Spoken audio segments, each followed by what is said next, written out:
Magandang araw sa inyo mga kaibigan. Itong ating salita sa araw na ito, February 9. Ang ebanghelyo natin ay Mark 7:31-37.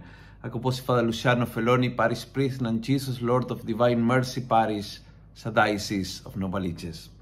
Sabi ng ebanghelyo, Jesus came to the territory of Decapolis. There, a deaf man who also had difficulty in speaking was brought to him.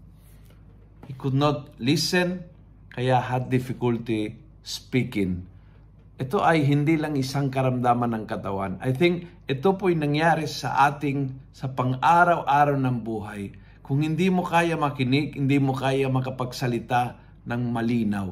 And it's not about difficulty in speech, but difficulty in communication. Yun ang problema sa ating.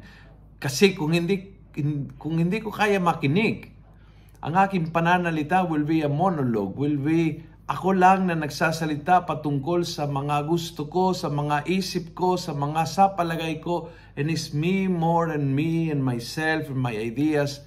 Kung hindi ko kaya makinig, malabo na makakaroon ng pangunawa, malabo na pag-uusapan natin yung mga bagay na mahalaga in marriage or between parents and children, o among brothers and sisters, o sa trabaho, sa opisina man, sa ministry. Ganon po yun eh. Kung hindi tayo marunong makinig, ay malabo magsalita.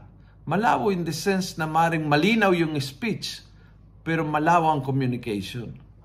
Maring malinaw ang English or ang Tagalog, pero malabo ang dating.